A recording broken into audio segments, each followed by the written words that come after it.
Assalamualaikum warahmatullahi wabarakatuh. Mari kita belajar kembali tryout UTBK, ujian tertulis berbasis komputer. Apa yang dimaksud dengan keberagaman peserta didik di kelas, yaitu perbedaan atau variasi yang ada pada peserta didik. Bagaimana guru dapat mengidentifikasi keberagaman peserta didik, yaitu dengan memahami latar belakang peserta didik. Apa yang dimaksud dengan akomodasi dalam konteks pembelajaran, yaitu penyesuaian untuk memenuhi kebutuhan peserta didik.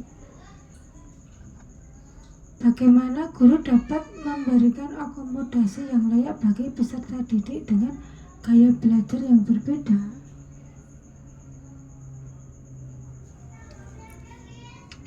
Yaitu dengan menyediakan variasi materi dan metode pengajaran. Mengapa pemahaman terhadap keberagaman peserta didik penting dalam pembelajaran? Karena meningkatkan inklusivitas dan partisipasi peserta didik.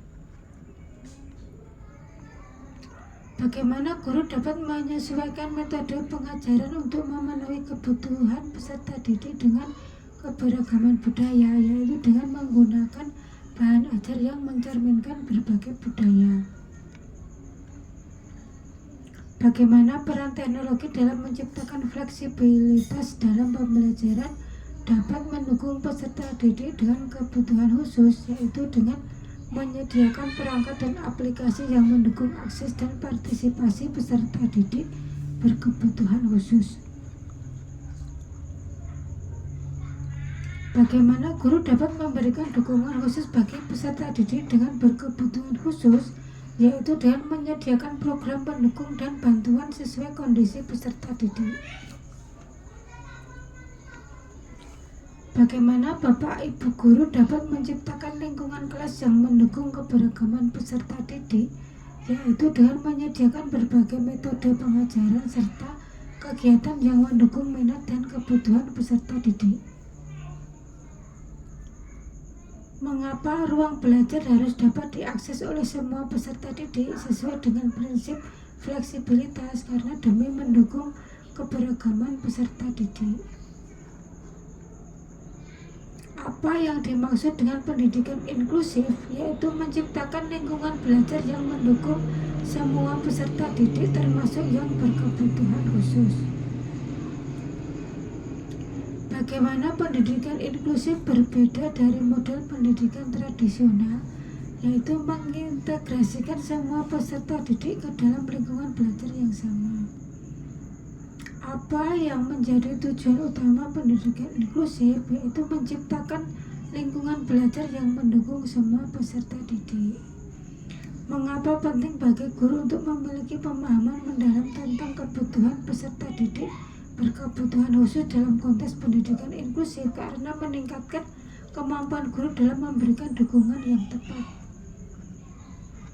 Apa peran kolaborasi antara guru dan guru pendidikan khusus dalam konteks pendidikan inklusif, yaitu meningkatkan komunikasi dan pemberian dukungan bagi peserta didik berkebutuhan khusus.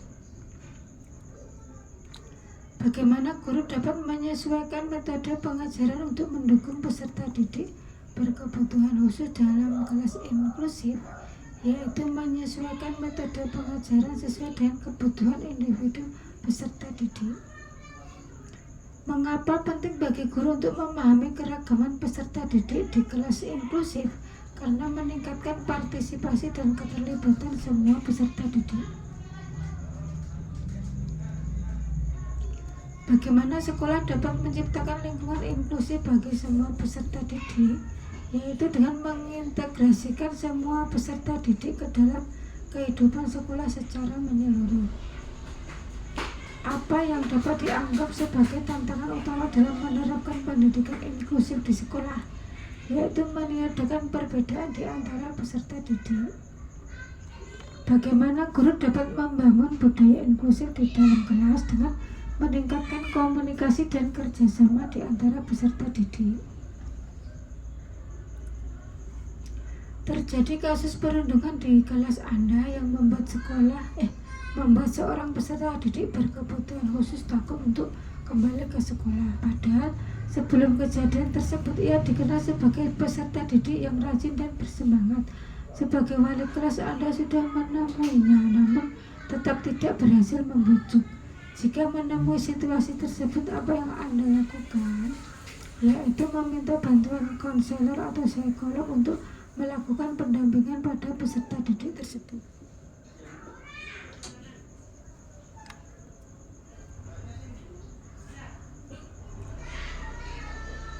Anda adalah guru di sebuah kelas inklusi. Saat mengajarkan materi geografi, Anda memerlukan media bantu untuk beberapa peserta didik berkebutuhan khusus. Namun demikian, pengajuan kebutuhan sarana belajar yang Anda sampaikan pada pimpinan sekolah tidak ditindaklanjuti. Jika menemui situasi tersebut, apa yang Anda lakukan? Yaitu membuat media belajar dari bahan daur ulang untuk membantu peserta didik berkebutuhan khusus memahami konsep-konsep geografi ini dengan optimal.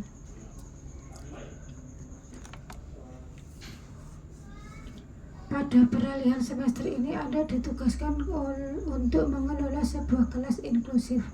Terdapat 4 orang peserta didik berkebutuhan khusus, 2 orang mengalami disleksia dan 2 orang yang lain mengalami disabilitas intelektual. Data dari BK menunjukkan bahwa keempat peserta didik ini memiliki gaya belajar kinestetik. Di sisi lain, Anda belum memiliki pengalaman sama sekali untuk mengajar di kelas inklusif, sehingga Anda merasa kesulitan dalam menentukan rencana pembelajaran di kelas tersebut. Jika menemui situasi tersebut, apa yang Anda lakukan? Yaitu merencanakan aktivitas belajar di dalam kelompok yang melibatkan gerakan fisik dan praktik langsung. Anda adalah guru baru yang mengajar bahasa asing di sebuah kelas inklusif.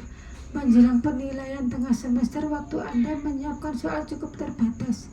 Sementara beberapa peserta didik memiliki kebutuhan khusus yang membuat kemampuan berbahasanya tidak selalu tampak dari satu metode evaluasi yang sama. Apa tindakan yang Anda prioritaskan untuk melakukan ketika menemui situasi tersebut? Yaitu membuat variasi soal atau model penilaian dengan memperhatikan tingkat kemampuan bahasa peserta didik.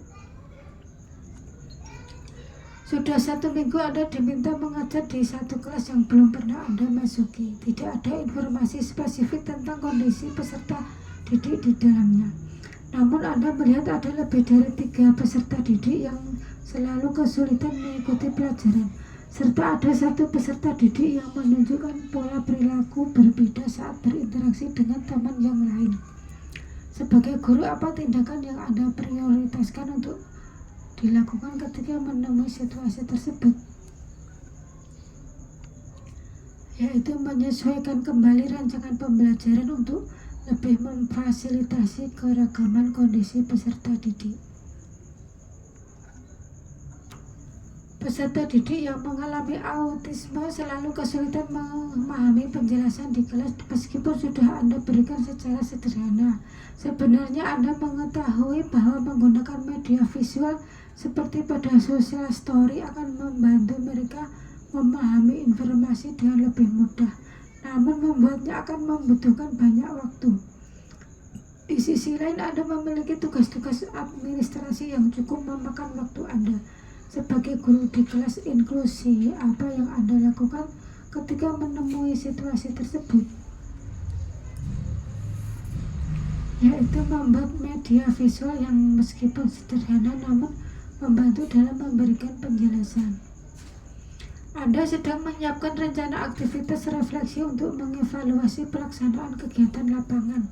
Terkait hal itu, Anda sudah mempersiapkan lembar refleksi yang dapat diisi secara tertulis oleh peserta didik. Ketika membagikan lembar tersebut, Anda baru menyadari bahwa ada beberapa peserta didik dengan disabilitas yang membuat mereka kesulitan menuliskan refleksinya. pada lembar tersebut. Sebagai guru pendamping lapangan, apa yang akan Anda lakukan bila menemui situasi tersebut? Yaitu merancang metode atau alat bantu sederhana yang dapat membantu peserta didik menuliskan refleksinya. Minggu depan adalah jadwal Anda untuk menemani peserta didik melakukan studi lapangan, memperdalam pemahaman terkait materi tertentu yang Anda ajar.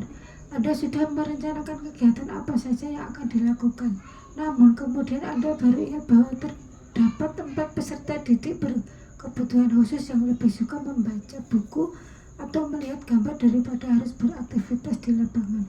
Sebagai guru, apa yang menjadi prioritas Anda bila menghadapi situasi tersebut?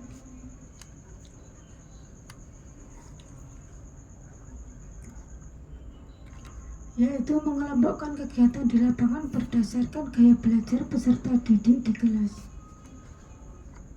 Seorang guru meminta saran Anda terkait kondisi peserta didik di kelasnya yang kemampuan dan kecepatannya memahami materi sangat berbeda dari peserta didik lainnya. Anda sebenarnya ingin membantu, namun posisi beliau sebagai guru senior mungkin akan sulit melakukan penyesuaian pada kebiasaan mengajarnya yang sudah sekian tahun dilakukan. Apa prioritas tindakan Anda dalam menghadapi situasi di atas? Yaitu mengajak beliau mendiskusikan lebih lanjut tentang bagaimana mengelola kelas yang lebih inklusif. Kelas Anda mendapatkan satu peserta didik baru pindah dari sekolah yang lain. Setelah 1 bulan mengikuti pembelajaran di kelas, Anda merasakan adanya kondisi spesifik dan perilaku yang berbeda dari peserta didik lain pada umumnya. Di sisi lain, tidak ada informasi spesifik kecuali catatan rapor dan surat pengantar kepindahan dari sekolah terdahulu.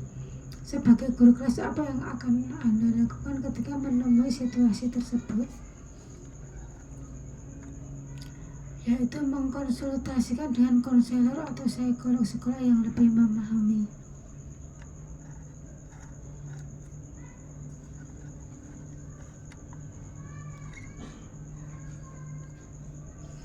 Anda mendapatkan informasi bahwa di kelas Anda semester depan akan ada beberapa peserta didik berkebutuhan khusus dengan karakteristik tertentu. Mereka tidak suka membaca, namun akan antusias mendengarkan bila guru bercerita.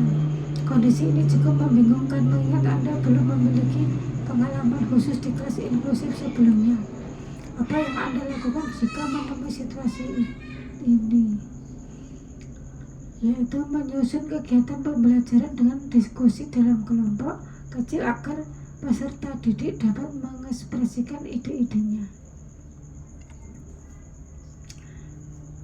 Anda terbiasa melakukan evaluasi tertulis untuk mengetahui tingkat pemahaman peserta didik dengan menggunakan metode dan materi yang sama untuk semua peserta didik. Kali ini ada beberapa peserta didik berkebutuhan khusus yang sangat aktif bergerak di kelas Anda, sehingga tidak memungkinkan mengisi lembar evaluasi tertulis. Sebagaimana yang biasa Anda lakukan sebagai guru kelas, bagaimana sikap Anda merespon hal tersebut? Yaitu menyusun sebuah metode evaluasi yang dapat mengetahui pemahaman peserta didik meski sambil beraktivitas secara fisik. Sebagai guru baru, Anda akan masuk di kelas yang memiliki peserta didik dengan disabilitas penglihatan atau low vision. Anda sudah menyiapkan tayangan untuk digunakan dalam menjelaskan materi. Namun menurut informasi dari guru BK, peserta didik low vision ini sangat sensitif terhadap cahaya dan warna ketika melihat layar, meskipun kadang masih bisa membacanya. Tindakan apa yang Anda lakukan ketika mendapatkan masalah yang terjadi seperti kasus di atas? Yaitu menyesuaikan pengaturan visual tayangan agar lebih efektif membantu belajar para peserta didik dengan keterbatasan penglihatan. Dalam forum guru terjadi diskusi yang membahas tantangan dalam proses belajar mengajar di kelas. Hal ini terkait dengan semakin banyaknya jumlah dan keberagaman peserta didik berkebutuhan khusus. Di sisi lain, banyak guru yang tidak paham tentang pengelolaan kelas inklusi. Sebagai salah satu guru di sekolah itu, bagaimana respon Anda? Yaitu menyampaikan kesediaan pada forum untuk berbagi lebih banyak informasi tentang bagaimana mengelola proses belajar di kelas inklusif. Seorang peserta didik berkebutuhan khusus menunjukkan perubahan perilaku menjadi sering bersikap emosional, padahal Anda sudah berupaya merancang aktivitas belajar yang sesuai dengan kondisinya, dan di awal semester ia tampak kooperatif mengikuti setiap pembelajaran. Sebagai guru pendamping, tindakan apa yang Anda lakukan ketika mendapatkan masalah yang terjadi seperti kasus tersebut, yaitu meminta bantuan konselor atau psikolog untuk melakukan pendampingan pada peserta didik tersebut.